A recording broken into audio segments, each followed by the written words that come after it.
It is Tuesday, June 20th, and the Give and Go show is back in your life. My name is Griffin Queen, and as always, I'm joined by my colleagues Matt Modi and Matt Ferentinos for another episode of our NBA podcast. We've been gone for a couple weeks. We did not have an episode post NBA Finals ending, although odds are, if you're listening to or watching a NBA podcast with the three of us, you're probably also consuming other basketball content and you've heard a lot of takes on the finals. We are going to talk about it a little bit today. We're going to talk about a few other things. We're coming up to the draft, which is later this week. We had a pretty major trade occur in the last 48 hours involving Bradley Beal. A lot of buzz about potential Damian Lillard trades, potential Zion Williamson trades. Before we get into all of that, however, if you're watching us on YouTube, make sure you click that like button. If you have not already done so, make sure you click subscribe. And if you have particular destinations that you want to see somebody go in the draft, or if you think there's any big trades coming up, make sure you comment those below on the video. If you're listening to us on Spotify or on Apple Podcasts, make sure you click that follow button. And if you have not already done so, make sure you rate and review 5 stars so that other people are able to find the Give and Go show when they're looking for a basketball podcast. Yeah, let's get into it, guys. NBA Finals. The Denver Nuggets won in 5 games against the Miami Heat. A 1 seed beat an 8 seed. It was not the storybook ending that I think fans of the play-in were necessarily hoping for, but the fact that a play-in team made it to the finals, still a pretty big achievement. I'm sure Adam Silver very pleased about it, if I had to guess. Playing team that was about to be eliminated Yeah, made it to the Yeah, that we're finals. losing not to the Crazy. Bulls Yeah. in yeah, the second a team half. that had 2 chances in the play-ins. They lost the first one, and then they were just right there getting ready to lose to the Chicago Bulls. Very, very interested to see what would have happened if they, don't catch fire in the fourth quarter. So I think the Bulls probably lose in the first round. Yeah. So I wonder who we'd be looking at versus Denver if that had happened. Milwaukee? I don't know. Yeah. That'd be such a major change if a team that got beat in the first round ended up making it all the way to the finals because the team that beat them was done Lost. before the first round. Yeah. Yeah. Wow. And then Giannis wouldn't have fallen because the events of that game wouldn't have occurred. Oh, what a big butterfly effect. We talk about this all the time. A lot of What NBA ifs. butterfly effects. Yeah. Do you think another butterfly effect? Do you think that everything goes the same if Tyler Hero doesn't get hurt? In that the Heat make it to the finals and lose in 5 games. Make it to the finals, basically. I think they still probably make it to the finals. I think he's still a positive contribution to the bench, at least.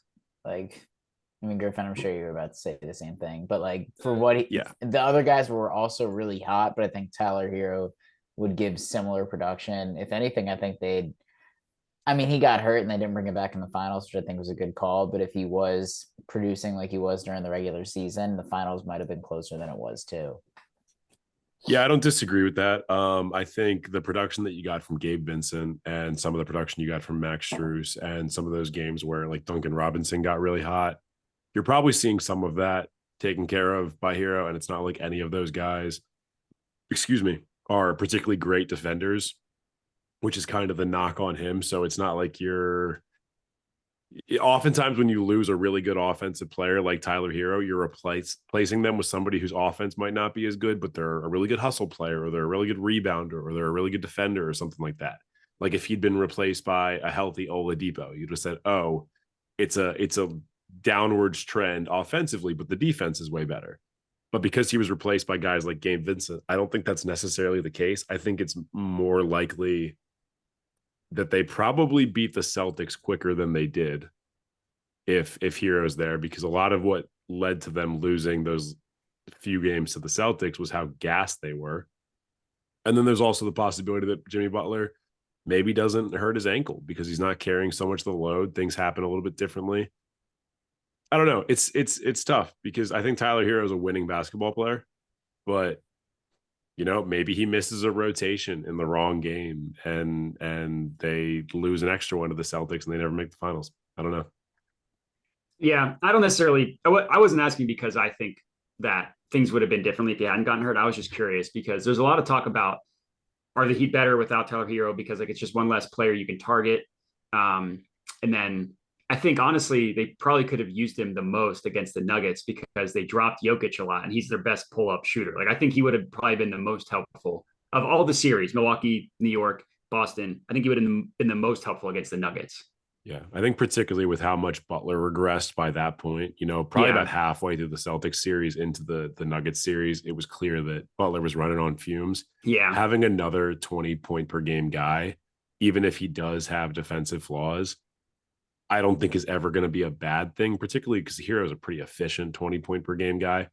But this is honestly kind of a discussion that people have been having about Tyler Hero since that first finals run when he was on the team. People, for whatever reason, there's a lot of hot takes out there, and maybe there's a little bit of validity to them. I don't know, that they don't want him to be good at basketball. And so when the team does well and he's doing well as like a starting member of the team or as their sixth man or something like that, there's all these little arguments made that are supposed to take away from his impact. He's their third best player. I don't think that's questionable. Is that financial reasons, do you think, to like try to keep his value down? I mean, I don't think a lot of it's coming from the Heat fan base. I think it's coming from other fan bases that don't necessarily watch him. And so their only exposure to him was like curling his lip up against LeBron James in the finals and being like, oh, he's a 20-year-old. He can't do that. I think some of it's the fact that he dresses like an idiot sometimes. He's a white kid. That's also part of it, is he's not your traditional, 20 plus point per game scorer. And let's not pretend like that's not the case. He looks a lot more like us than he does like Jimmy Butler. There's a lot of factors to it, but the reality is he's a good player. He's not an all NBA player. He might be one day. I doubt it. He'll probably be a couple-time All-Star at best. But to be missing a couple-time All-Star is a big loss for a team that's on a title run that they were not ever supposed to be on. Especially when they couldn't score. That was the biggest thing. Against the Nuggets, they just could not score. Yeah. Yeah. I mean, Bam turned into their best scorer. And if Bam's your best scorer on the floor for, granted, it ended up only being 5 games, but for a 7-game series, that's not really the situation that you want to be in, because that's not where his value is. And we talked about that 2 weeks ago. Bam, incredible defensively, occasionally has these hot spots where he gets hot for 2 weeks offensively, but he should not be your number one option. Yeah, agreed. Any big takeaways from the finals outside of Nikola Jokic being just absolutely phenomenal and the Nuggets being a pretty great, I'd say, squad? Not the best of the past 25 years, but a great one. Murray also being really good. Bruce Brown being amazing.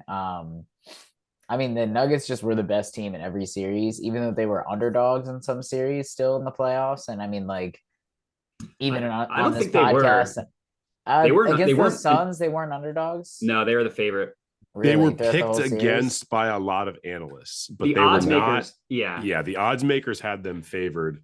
And I think the three of us were on the same side as the odds makers. I don't think any of us picked the Suns against them.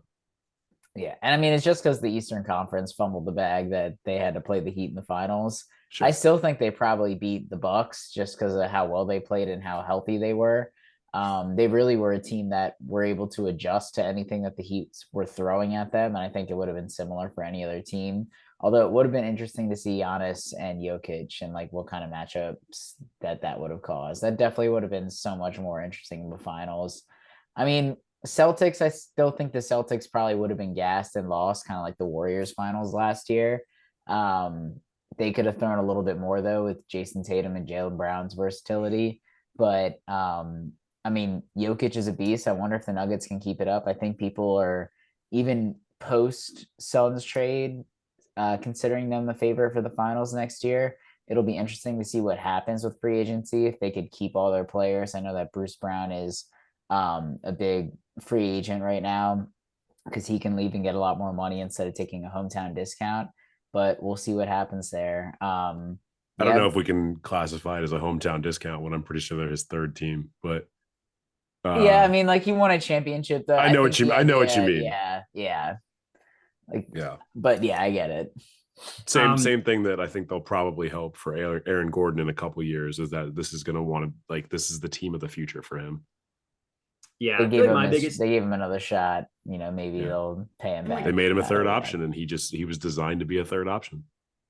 Yeah, I think my biggest takeaway is how important it is to be able to play different ways. Like both the Heat and the Nuggets, I feel like depending on the matchup and like who's hot and who's not, could just like Michael Porter Jr. was terrible on offense. So guess what? We're gonna have Bruce Brown close games. Like being able to have the flexibility and the different types of ways you can play and win, I think is super important. I think the Heat kind of lost that at the end of the Nuggets series when Jimmy Butler just couldn't score because the Heat like they could go Kyle Lowry at point and just like he was constantly running up and down the floor. Like he was constantly pushing the pace.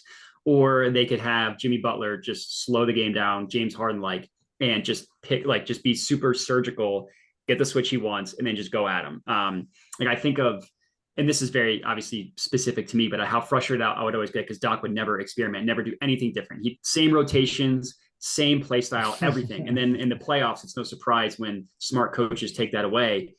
There's no, it's not a surprise why he blows so many leads because he just can't adjust. So that was honestly my biggest takeaway when the Bucks won championship 2 years ago because Bud was the same way. He was very rigid in everything. And in the year they took a step back in the regular season. Playtime, I remember, which yeah, is what that was a big almost one. got him fired. Yeah.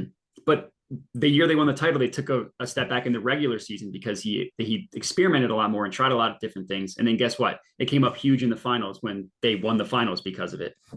It's funny you make the point about Doc because I think a lot of people have noticed, and it's not some secret thing, that the less talented a roster is that Doc has and the less stars there are on the roster, the more they overachieve. Because he has less ability to be super rigid with them because there are not fixed roles. There are not three guys making a combined, $100 million a year. He's not promising things to people ahead of the season. He's basically just letting like ability on the court and like team cohesion determine who he's going to play.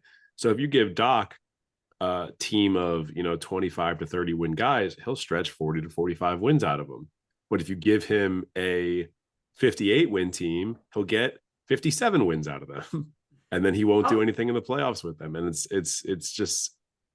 a really troubling indictment of the way that he plays that he has not been able to realize this. How many times has he had a roster that was 30 to 35 win? Because I feel like it was that one Clippers year when they traded. He had it a bunch with the Magic. He had it a little bit with, not necessarily with the Celtics, but there was a couple of years there where they were like grievously injured. And so he was missing players for a lot of the year, like particularly Kevin Garnett. And I think Rondo had his elbow break one of those years and they were missing both of them for a long time. And then there was one or two Clippers years. Well, there was two Clippers years because there was a Clippers years when they had lost everybody. And then there was a Clippers year where Blake and CP were both injured for long stretches. And he basically kept the team like 10 games above 500 with Jamal Crawford and Austin Rivers and DeAndre Jordan holding down center, who obviously he was a good center at the time. But like he was making chicken salad out of chicken shit for a little while. And then his best players came back and they immediately regressed into being my turn, your turn basketball. And it's like everyone sees it. It's very predictable. It's like it is. I really hope Doc gets back to. I know you're not the biggest fan of him, and I'm not a fan of him as a coach. I hope he goes back to being a media member because I like him as a media member. He seems like he understands the game, but when he's coaching, he just whatever will get Mark Jackson out of there. Yeah, that's fair. That is fair.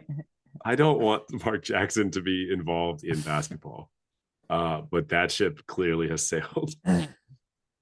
If Isaiah Thomas is still involved in front office decisions and in basketball, then Mark Jackson is also going to continue to still be involved. Apparently he is with the Suns. Yeah, you saw apparently how he has a lot of influence there. That's what Chris Paul said, right? That was super targeted from Chris Paul. Chris Paul knew what he was doing by bringing up Isaiah multiple times. In respect to him, so I was going to say, do you guys want to get into free agency? I mean, I know Bam in Miami is just a team that's getting brought up now a lot. So it's like, well, what do they do next year to try to compete and stay in the finals? But with the draft coming up, and there's just been a lot of stuff in free agency going on. Real quick before we move to free agency, and we'll talk about the Beal one as well. the Nuggets for the next 5 years. What do each of you see for them? Modi, let's go with you. In terms of like how many titles or what? Doesn't need to be how many titles. If you have a title amount that you think they're going to win, if they're going to win multiple, go for it. But is this going to be a consistent, top 3 seed through Jokic's 20s and early 30s, or is this a flash in the pan?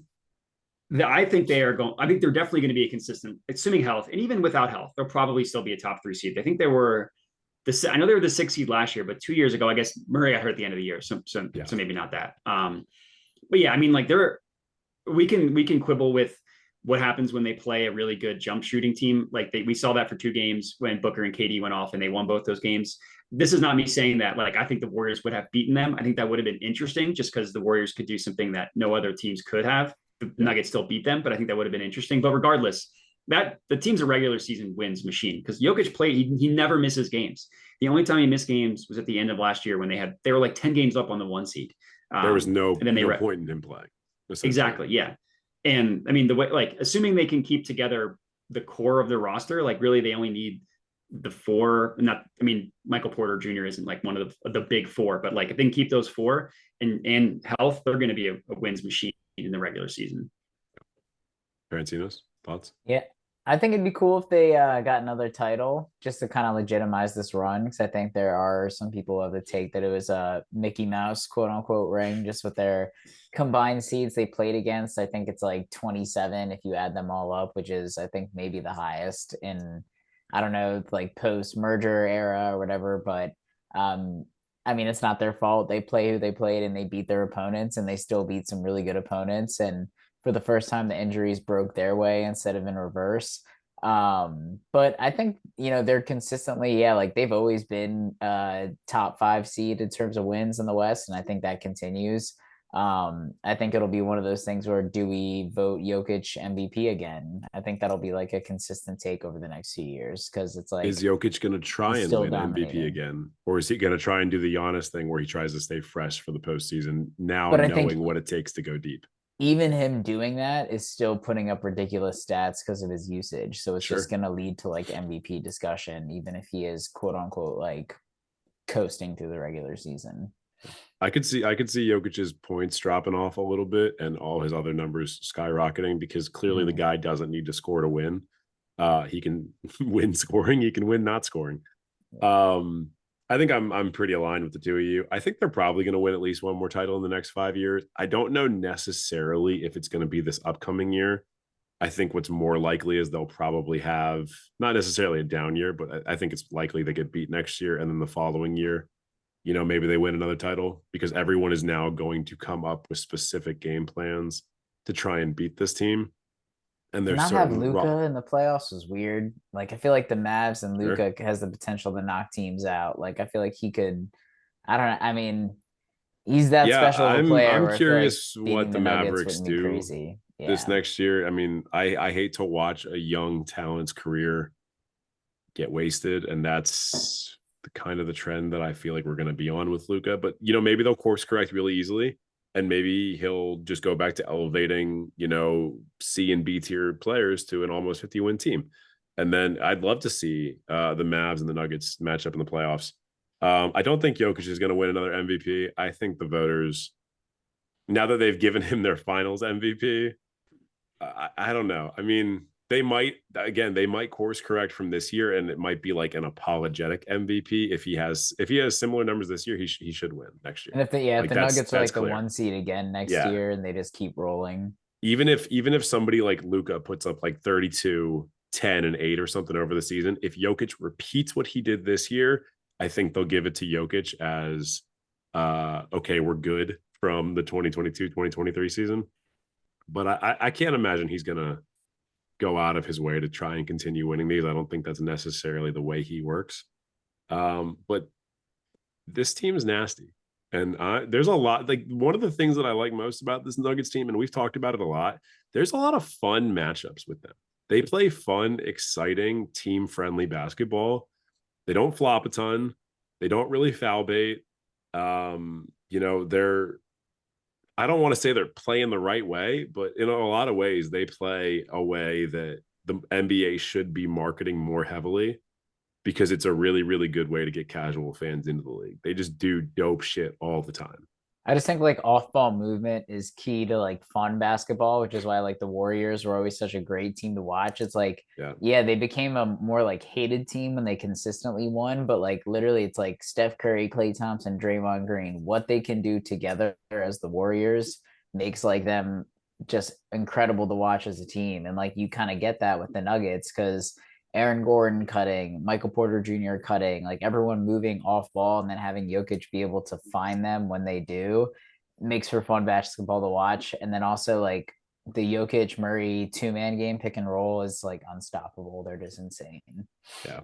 Assuming health, and I'm hoping that they're going to be healthy because I always want teams to be healthy. I think they win at least one more, but I think regardless, they're going to be consistent contenders for the next half decade. Potentially further because they're going to be able to keep these guys under contract for a while in a league where a lot of teams are about to have to blow it up in the next 2 years. They got to do it before Popovich and the Spurs get back there with Wemby comes around. Yeah, let's talk about that a little bit. Let's do we want to start with the draft stuff or do we want to start with I was going to say Brad Beal trade? Speaking of blowing it up. Yeah, I say blowing it up. I say we start with the Brad Beal trade because I want to play. So we can pivot out of that because I know you hated it. I know a lot of people are. This is where we need the soundboard because we need the bomb. Oh yeah, you guys want to talk about? You guys want to talk about Bradley Beal? Let's talk about Bradley Beal. Let's do this. Okay. Go ahead. Well, no, because I want to play devil's advocate. So if you want to get your piece out first, I can, or if you want to respond to me, playing however you want to go about doing it. You go first. Let me chew on my words a little bit so that I don't say something hateful. I'll get the popcorn. Listen, there's nobody that loves roasting the DC and 90% of their pointless teams more than me. And the Wizards have been the most pointless team in the NBA for pretty much since John Wall got hurt 4 or 5 years. I'll say I was having a discussion with another DC friend. I think they might be the most meaningless team in American professional sports of the big 4 leagues. I can't comment on others. I think they might be. I think they're NHL. The most meaningless team. It's got to be like an NHL team, but the Wizards anyone can win in the NHL. They're up there. Yeah, but anyways, the problem with this trade was not the trade that they just made. It was that they didn't trade him 3 years earlier. The last 2 years, Brad Beal, 40 games played, 50 games played. He averaged 30 points per game for 2 straight years. The last 2 years, 23. The contract was absurd. And he had a no trade clause. Like it wasn't like there was open bidding like there was. No trade clause killed him. Like Kevin Durant. Even though only player in the NBA to have one. LeBron James has never had one. Dwayne Wade has never had one. I think the last guy to have one, Kobe Bryant, pretty sure. Yeah. So my thing is we should not be roasting this trade. We should be roasting the previous Wizards regime for A, waiting too long, and B, giving him the no trade clause on top of all the money. Like they couldn't maximize his value because if he didn't want to go somewhere, then they weren't going to trade him. Like Kawhi Leonard, I guess they didn't got a huge deal for him when he went to the Raptors, but he would have vetoed the Raptors if that trade had gone through. So to me, it was like Brad Beal was just like, get me to the Suns, and his agent and the son, his agent and the owner's son or something are best. I forget what the connection is. It's his agent is the son of an executive for the Suns. The Suns, yeah. So I said son too many times, but 2 different versions of son. So I get that, when you look on paper, he's a max contract player, and all they got was a Chris Paul who's going to be traded in a bunch of second round picks, and Landry Shamet, who probably isn't going to be there. But I don't know, could they really have done better? That contract is absurd. So I don't know. I get why it's frustrating. I just don't think that this specific trade was bad. I think everything leading up to it was bad. It's just bad that, and just before Griffin gets in, because I know he's going to have a much longer piece, but just hearing what people who are DC fans, they're like, whatever, we're just going to be awful now. And maybe we'll get picks and finally we'll be good in 5 years. The fact that that's the reaction to this is not it's kind of crazy to me. I feel like a lot of DC people are just all right, we're fine with this. We're going to suck. We already suck. We might as well suck and then get good in a few years. But it is pretty wild.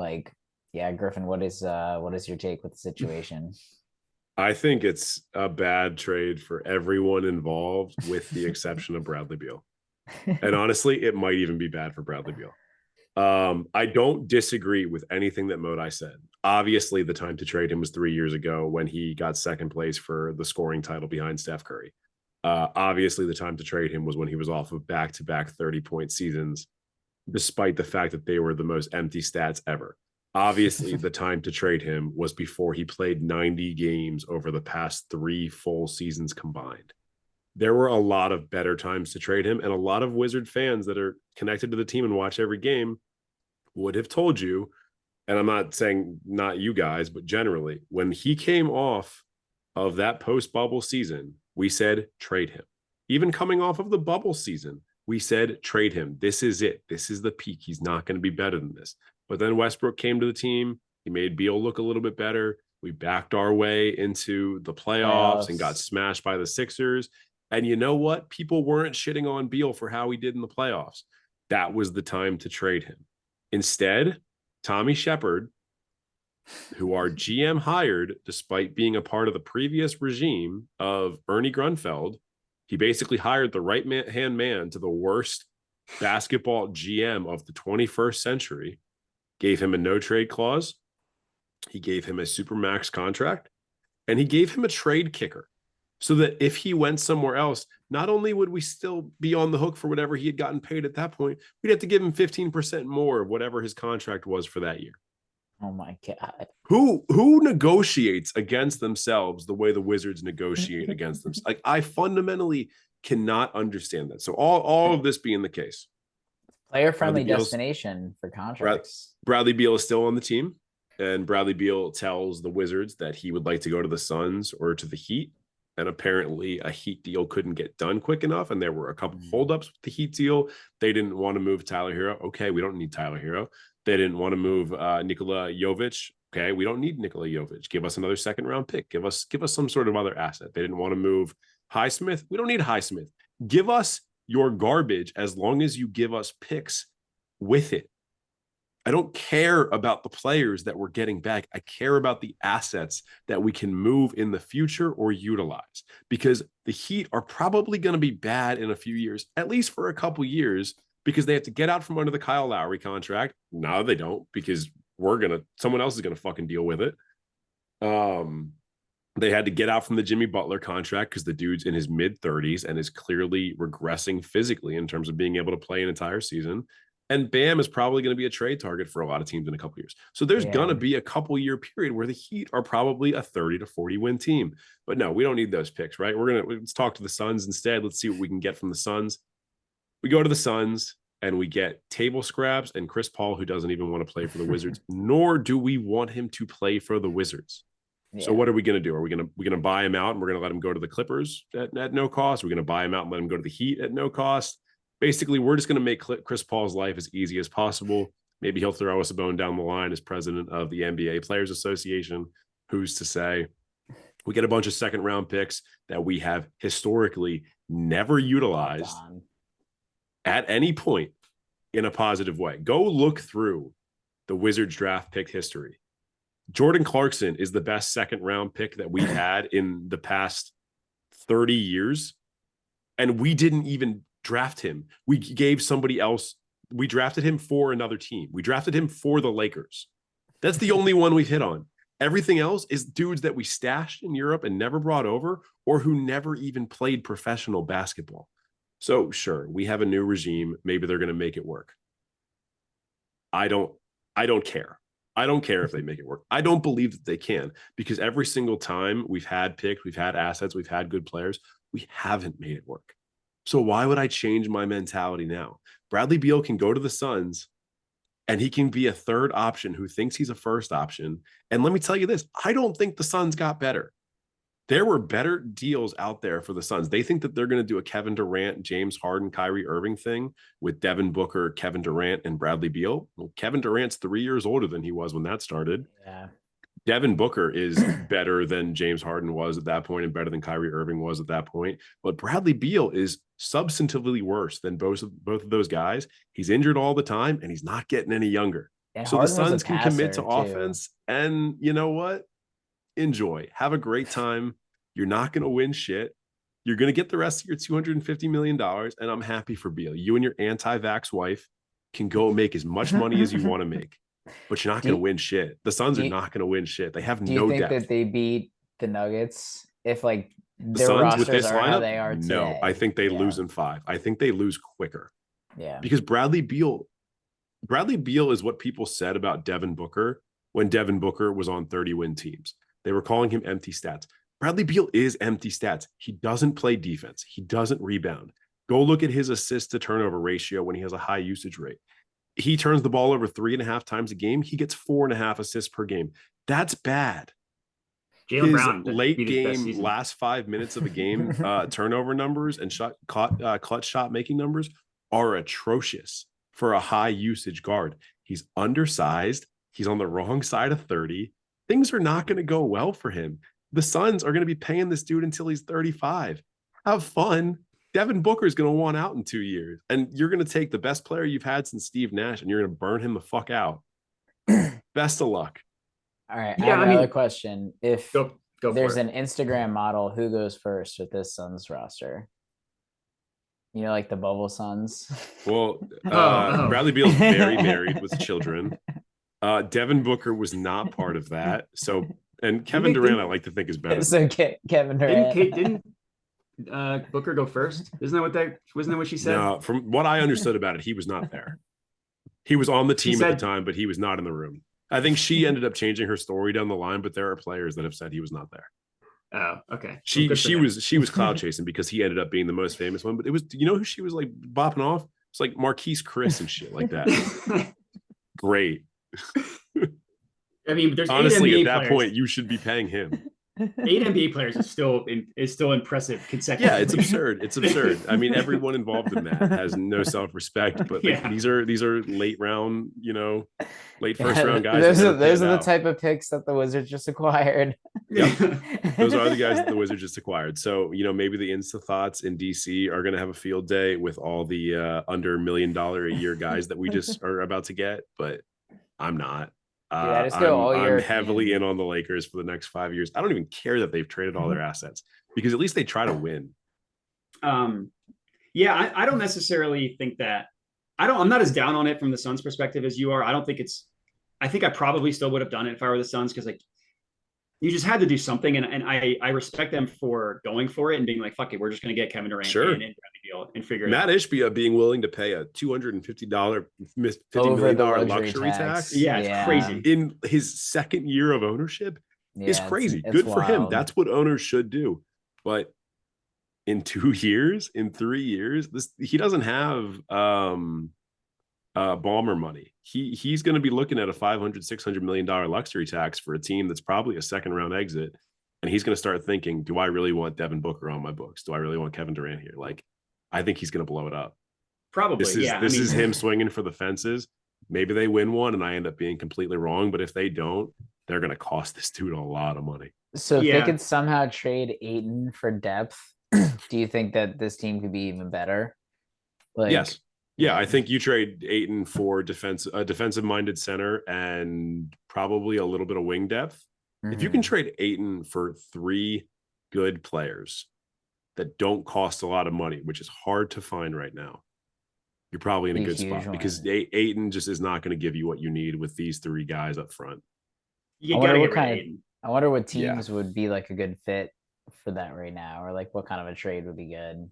Well, it would have been the Pacers if they had let him leave. They could have Miles Turner right now, as well as more assets to work with. But instead, they just pissed off their max center.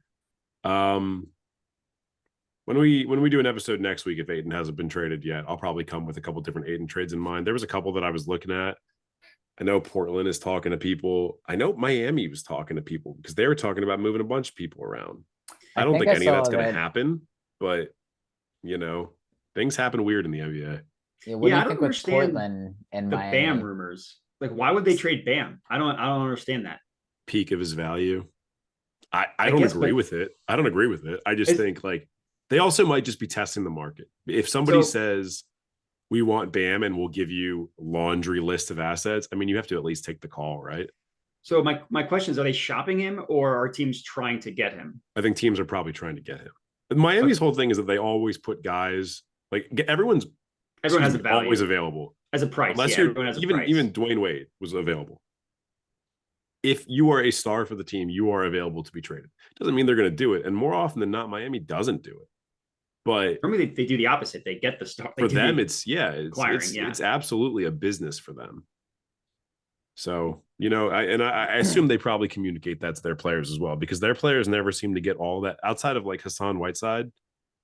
Guys never seem to get that upset about being shopped around in trades because like they do it constantly. And Whiteside, that guy's he was a moron. Like clearly that guy. Yeah, I mean, Whiteside was a $1 million talent with a 10-cent brain. Yeah. Griffin, do you think Kuzma is going to stay with the team?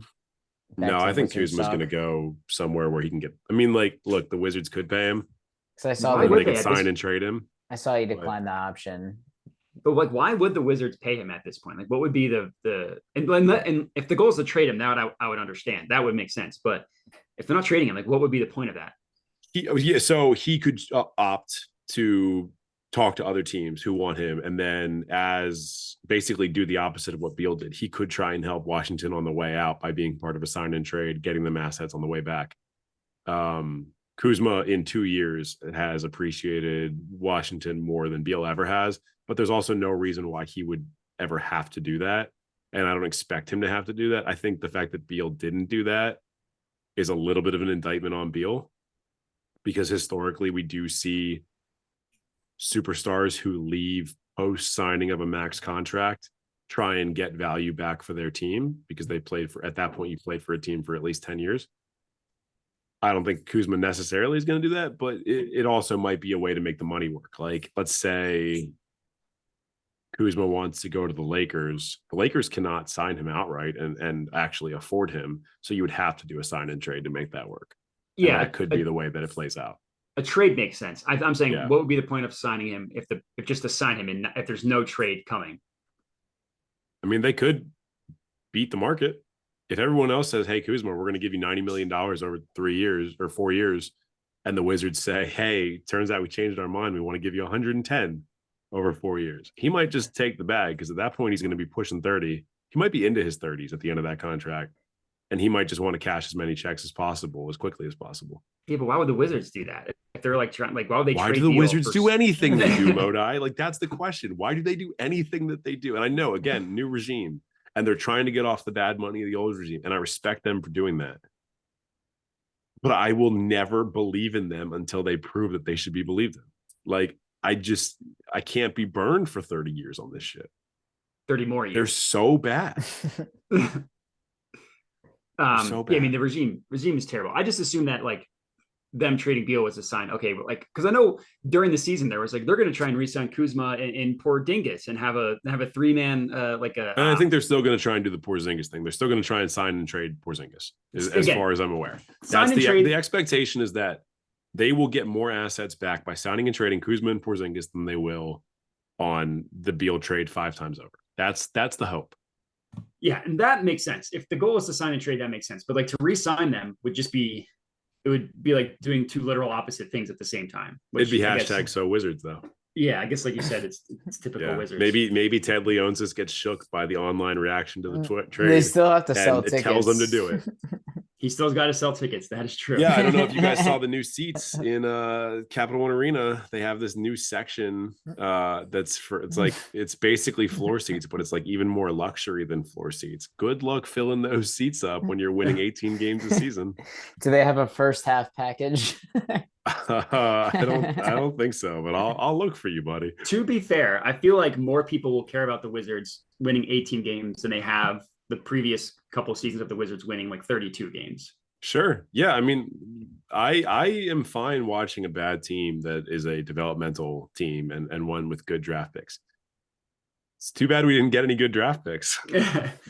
Well, yeah. Now it's like, this is like the beginning of the quote unquote process. Like now you're going to hopefully start having high picks and just in time for the lottery rules to have changed. Just in time to miss out on Scoot, Brandon, and Wembanyama. Yeah, I mean, this is a historic draft, and everybody says next year's is not going to be as good. So yeah, the timing of it isn't good. But you do it for 3 years, like you'll get the high picks, and eventually you do it for 3 years, and you might get Bradley Beal, John Wall, and Otto Porter in a 3 or 4 year stretch. But you've got to get those were all 3 top 3 picks. and they were good. But the thing is, like, those teams are good. Like, being in a game 7 in the second round is that's not like a laughable outcome. No. It became a joke for like the Sixers and the Wizards because they can never get over the hump. But like, if that is what happens in 3 consecutive years, that is a good outcome. And I left a comment last night because somebody was talking about how, and I'm sorry that we're talking about the Wizards as long as we are. We'll move on to the draft in a second. I left a comment on Reddit last night about how not underappreciated, but just kind of under-recognized that 2016-2017 Wizards team was, and how because they didn't win 50 games, I don't think John Wall's ever really going to get his due as one of the best point guards in the league for like a 3 or 4 year period. Because they lost the last game of that season that would have taken them to 50 wins because our coach chose to sit Bradley Beal and John Wall. We lost by 8 points to the Heat, who played all their starters. That would have been our 50th win. We also started the season 2-8 because a bunch of guys came into the season hurt and had short training camps or were nursing injuries. And then we spent the entire season digging ourselves out of that hole. So like one game, there's also like the LeBron 3-point shot. 3 that sends it to overtime, and they beat us in that game. If we win that game, if he misses that 3, we're 2-1 over the Cavs that season. We finished with the same number of wins as them. We're the 2 seed and the Cavs are the 4 seed. But that's not the way that it played out. So like everything that happened, it was just like we were right there in so many different ways. Jesus. Sorry, it's for the hell. Your dog just got mad scared hearing about John Wall. But you know, it didn't pan out, and it's and this happens to so many teams. There's so many teams where guys are never going to get their due that they deserve because it just didn't happen in the right time at the right place. Yeah. I guess I'd be like, yeah, okay. I have James Harden in Brooklyn for me. Say again? James Harden in Brooklyn? Yeah. At least there was like a lot of buzz around it. Like people paid attention to it. People didn't really start paying attention to like the Wall Beal combo until like the end of 2017, and then Wall tore his Achilles. Yeah. And you're right. Like once it was Beal and you saw like what Beal can do by himself, that should have been the time to move on from him and get as many assets as he could. Yeah. Spoiler alert. What Beal can do by himself, the answer is not a lot. According to Wall Street bets, the Wizards would be known as bag holders. Yeah, I mean, we are. I mean, if things went well, we'd have diamond hands? Yeah. Right. Yeah. But things didn't go well. So I wish we had paper hands. I know there was a couple different rumors that you guys wanted to talk, and they kind of relate to the draft a little bit, like the Damian Lillard situation with the Blazers and the 3rd pick, what they're going to do. I know the buzz right now is that ostensibly the Blazers want to keep the 3rd pick. Is that what you guys are seeing as well? Or I know there's some buzz about potentially the Pelicans making a play for it. That's what I said, but also at the same time, Dame doesn't want a youth movement and he wants to play with vets. So I don't know how they keep the 3rd pick, but do that. Maybe they draft someone and then trade them as part of a deal. But yeah, I think the Blazers are I don't know what's going to give and what's going to happen, but it seems like Lillard wants more vets and veteran help around him, but it's tough. I don't know what kind of, I mean, Miami might be a potential trade partner with them. I know that potentially Portland was looking to add Bam, which could help Dame, but I don't know what that would involve. I just saw that was a rumor. I think Jake Fisher reported, at least that's what I'm seeing here on Reddit. Yeah, I just don't get why the Heat would do that for the 3rd pick. Like, I mean, if you can get Scoot for Bam, I think Scoot's going to be incredible, but like he's obviously not going to fit on the current timeline that has Jimmy Butler and Kyle Lowry. Like none of this stuff it doesn't really make sense to me. Yeah, I absolutely. I don't think there's any. If I'm Miami, I don't know why I would try and get Scoot. Not that Tyler Hero is better than Scoot, or that Bam is better than Scoot. Although he might be. Scoot could end up not panning out. But you already have Tyler Hero and Bam on like a similar timeline. Why not just stick with them and try and build around them with guys that are later in the draft? I just don't really understand that. Yeah, unless they flip Scoot for something else. Like if the end goal is sure, then that would make sense because I think if they could flip Scoot for Paul George, is it worth it? Yeah, then I would do that if I were to pair Paul George Jimmy Butler, Paul George, Tyler Hero, and whatever like vet minimums they can surround him with. Yeah, I mean, between Paul George and Jimmy Butler, you just hope to survive the end of a playoff run. But I would probably, I love Paul George. I think PG is awesome. Arguably best 2-way player in the league, not named Giannis or Kawhi. or Kawhi. What if the KD. Blazers traded the third pick for Paul George? I've Dame seen and Paul that George being together. suggested as well. But then like what do the Clippers do? exactly Because the Clippers are so heavily capped out. They're super far into the tax. Like, what does Yeah. Scoot do for Kawhi Leonard and this team of misfits that they've assembled who are all long, rangy wings who are win now players? What if Scoot is a immediate superstar? That Could could be be. the perfect place. And the Blazers should just keep him. Yeah. I mean, he could be. It's super rare. I was actually running down a list last night of like draft picks who have immediately contributed, like 10 or more wins to a team, and it's a really short list. Like Tim Duncan, LeBron, Tim Duncan. Although Tim Duncan also had the benefit of being on a good team, right? And Robinson coming back from an injury. So it was like a 55 win team, a 20 win team, a 55 win team. Yeah. LeBron contributed like 12 or 13. Melo obviously had an incredible rookie year. D Wade, Shaq, I think contributed like 15 in his first year. D Wade contributed immediately. Dwight Howard's first year, did he have a significant jump? I'm trying to remember because he got drafted in 2004. Might not have contributed. I think he might have taken a couple years. And then there's ones like Blake Griffin didn't play his first year. So even though his second year he had there was a pretty big jump. That was because they also collected more assets while he was out. KD. Same thing with what's up?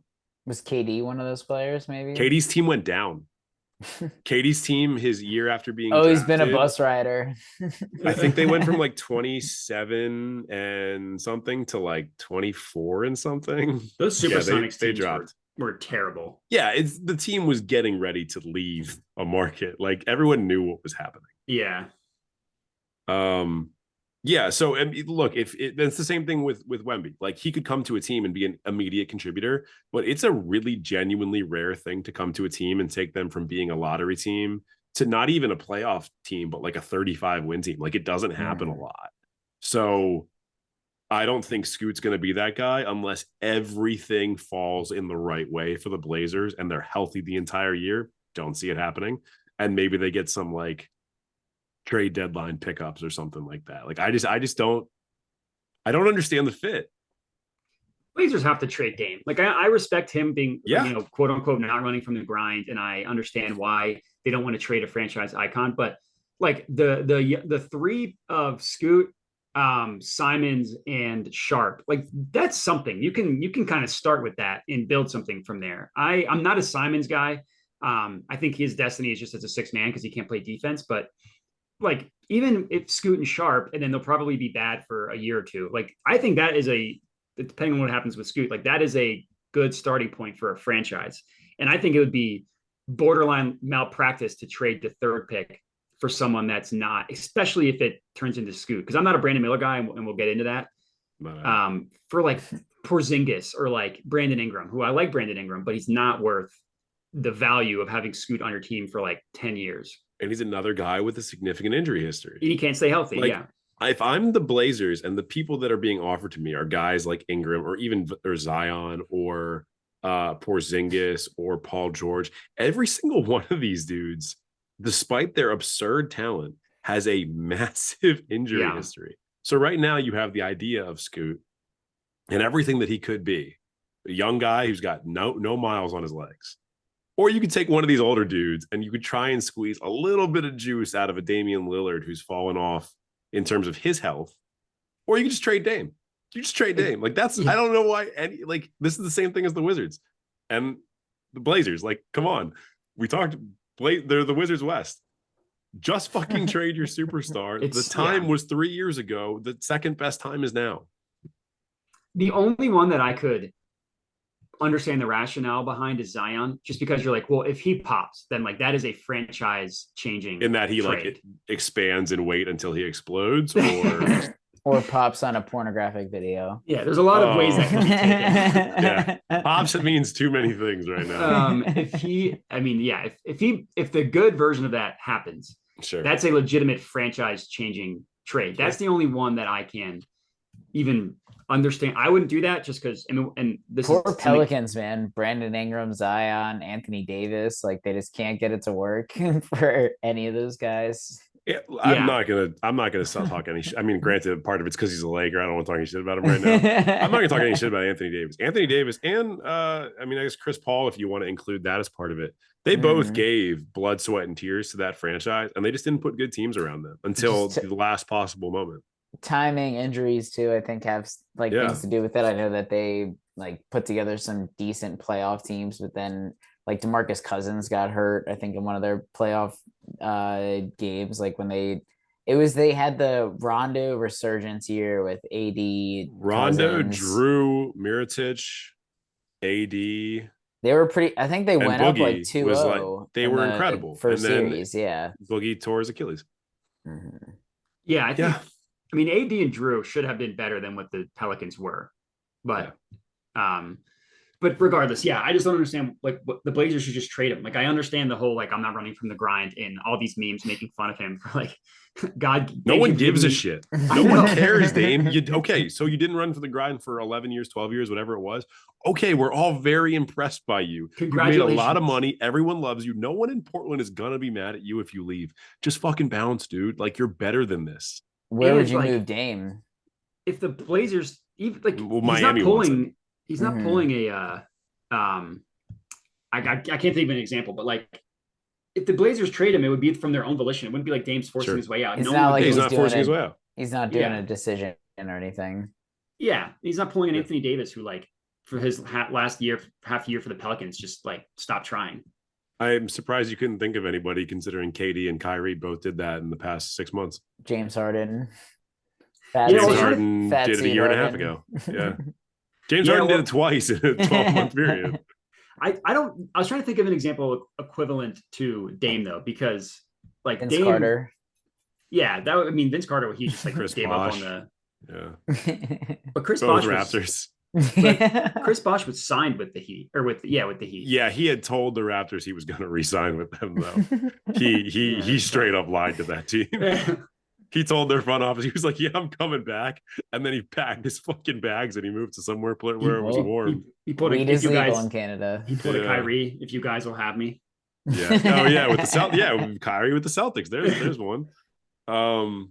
Yeah, I mean, Dame. Look, everyone is rooting for Dame to leave. Everyone is rooting for the Trailblazers to trade Dame, except potentially Dame and the Trailblazers. Yeah, except for the two people involved. Yeah. I don't know. I'm confused by, honestly, the past few years of that team. Like, I feel like, again, much like the Wizards, all the signs have been there, and it's like you're not going to get flack from people about this. Everyone's going to be on your side because everyone wants what's best for that franchise. Everyone wants what's best for the player. So just part ways. Maybe he comes back to finish his career. Maybe he does a 10-day. Maybe he does like 2 years. Maybe he does the Kevin Garnett thing, and comes back for the last year of his career to like mentor a young guy. Cool. Just go somewhere else. Yeah. Maybe he goes to Toronto. Maybe they trade Siakam or OG and Scotty or something. That'd be pretty nasty for the Blazers if they could pull that off. That's like two great young talents that they could get for Dame, and then the Raptors are immediately contenders again. I don't know. Yeah, I don't know. If I'm the Pelicans, I'm out on Zion. I would trade him. I know you're trading him at his lowest value, but I'm out on the Zion business. Like, the off-court stuff is funny. I don't really care about that because like everybody has, like, all these NBA players all do probably the same shit that he's doing. This has just happened to go public. I don't really care. And what are you referring to by saying this? Just so of clarity on the podcast. I mean, I don't even know. We only have 10 minutes. We would need longer. I think problem number one is not wearing condoms. You make hundreds of millions of dollars, dude. Wrap your dick up. That's fair. That's problem number one. Everything else he does, I don't care. I don't care about his personal life. If he's not hurting anybody, I don't give a shit. But you are like a 23-year-old man. The world is your oyster. And also oysters are your oysters. Fucking wrap your dick up. I mean, that's fair. That would be a good. He doesn't play with guns on Instagram Live, so at least he's got that going. And by all accounts, he's like a good dude. I mean, he might not be great to work with, and he might not be great to pay money to all the time. And the Pelicans probably don't like him very much anymore. But like, just like grow up. Yeah, my bigger issue with him is, dude, take care of your body. Like, I get that you're a big dude. Like, you can't just have Mountain Dew. Maybe don't be in Mountain Dew commercials when when you have a weight issue and you can't stay healthy because your body. Move to a city that has shitty food. Move to, I was gonna say San Antonio, but apparently they got a lot of big ass people in San Antonio. Yeah, they do. Yeah, that's what Charles Barkley said. Put him in heat culture. Miami probably has good food. Miami has a lot of good food, but you're outside all the time and everyone stays up super late and everyone does coke and that keeps the weight off.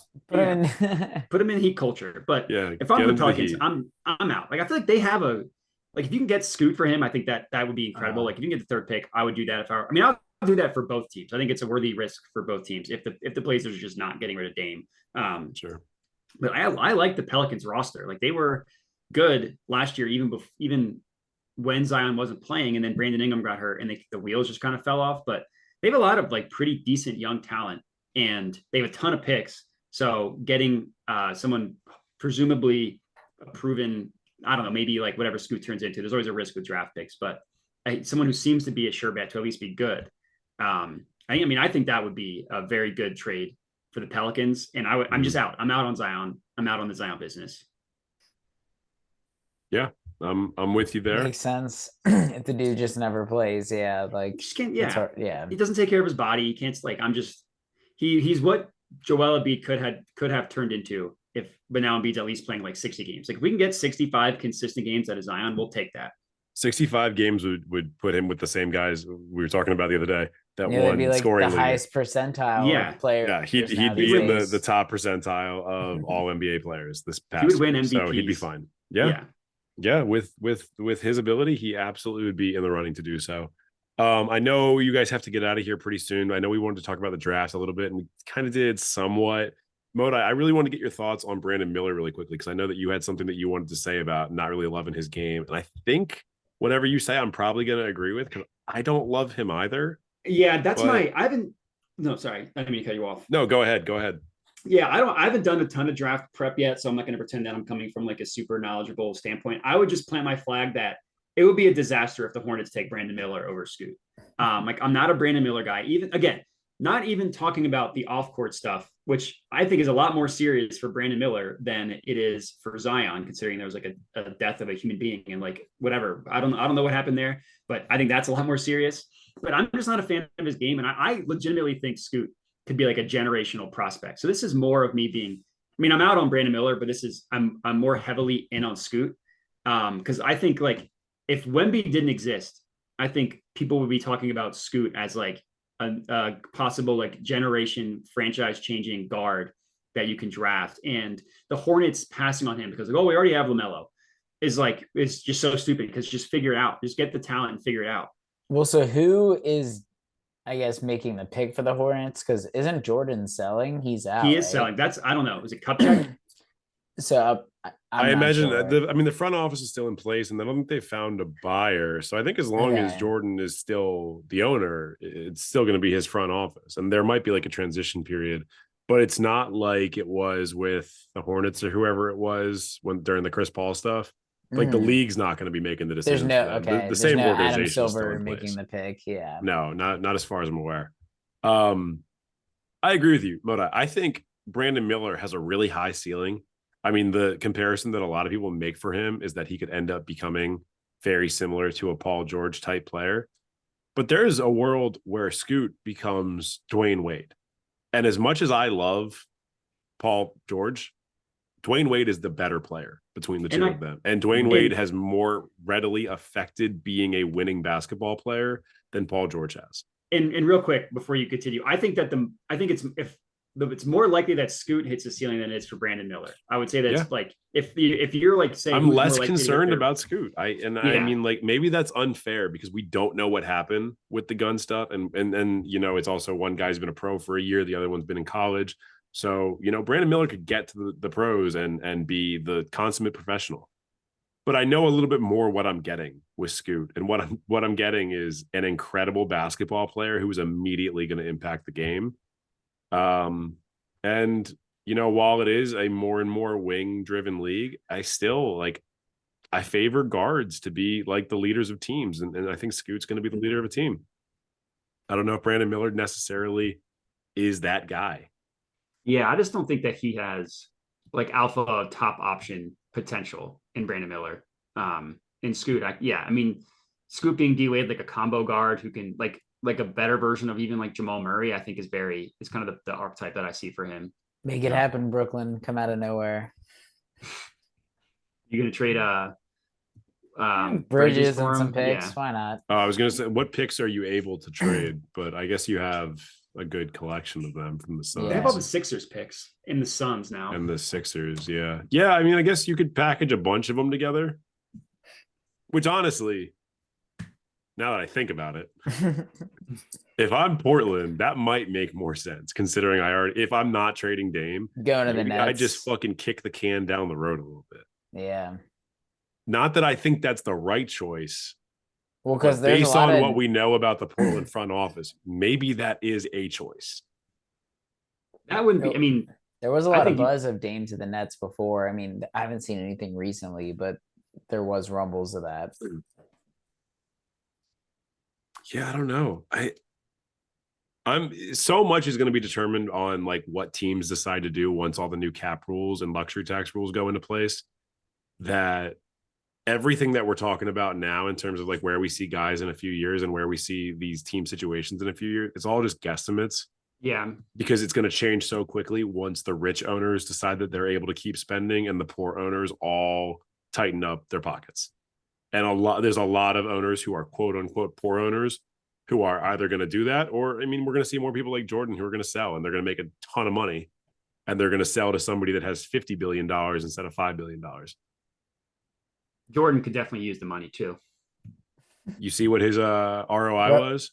Rough month on the Hornets. Course. No, he bought them for I think 160 million. He is reportedly going to get $3 billion. It's pretty good return on investment in like 12 years or something like that. Like that's like a fictional. In the Hornets net is gambling losses, and he's $100 millionaire. Yeah, he take out his gambling losses, and he and Trump have the same amount of money. Yeah, I mean, the Hornets are as close to irrelevant as any other team in the NBA for the 12 years that he was there. Yeah, that's pretty crazy. I mean, he had, just like the Wizards had Grunfeld in for a long time. He had David Cho in for a really long time, a guy he was friends with, who was not a good GM. Yeah, and then he hired Kupchak, the UNC. And then he hired Kupchak, yeah. Who, you know, UNC. 15 years ago, 20 years ago, knew what he was talking about, but is a dinosaur. Yeah. It's like the Knicks a few years back, not a few years back, almost 10 years at this point, hiring Phil Jackson. They're relics of a bygone era. And unlike some of the dudes, like what's his name in Miami, Pat Riley being the best example, they didn't keep up. All right. Guys, anything else you want to talk about the draft, or are we just going to gear up for Thursday? Like, Wemby's getting taken first. Like, of course. Yeah. There's no way the Spurs in particular are not taking a generational prospect at center. Like, that's their thing. And and that he's international. It's just like I feel like they were like always one of the big international teams. Yeah, it's like I had to double check and be script. Like, this is part of it. I was like, wait, the draft happened yet, right? Because I like saw it's like, oh, like San Antonio is being asked about whether or not they're going to activate Wemby for a summer league. It's like, has he even been drafted yet? Like, is it official? Like, they have his locker already. Like, I mean, everyone knows. I mean, if the Lakers get more titles than they deserve, then the Spurs get more generational big men than they probably deserve. But look, they take advantage of them. They make them into fantastic players, and they build competitive teams. So who am I to hate? Yeah, what, 5 titles in like 15 years, whatever it was? Yep, they went. Tim Duncan went 98, 5 for 6 or 5 for 7 on titles, I think. Yeah, he lost to the Heat. The Heat. He lost the Heat once, and I don't think that was it. I think he went 5 for 6. I think you're right, because they beat the Pistons that one year. Yeah, they had a couple of years where they lost to either the Suns or the Mavs or the Lakers in the playoffs. That was Lakers being their primary rival. Man, they got the French connection with Wemby, Tony Parker. Yeah. Although Tony Parker, maybe he identifies more with the Hornets at this point. Who's to say his 6 months on that team. All right, let's get out of here. Modi, you and I might be back on Thursday for a live stream. I don't know. Probably not. We'll see. We'll see how it goes. If you're listening to this episode and it's Thursday and it's around draft time, check out our YouTube page or our Twitter to see if we're doing a live stream right now. And like I said at the top of the show, make sure you're sharing this with your friends. Make sure you're liking, commenting, subscribing, rating, and reviewing, all of that fun stuff that we ask you to do every episode. And as always, thank you all for tuning into the Give and Go Show. We will see you next week. Peace.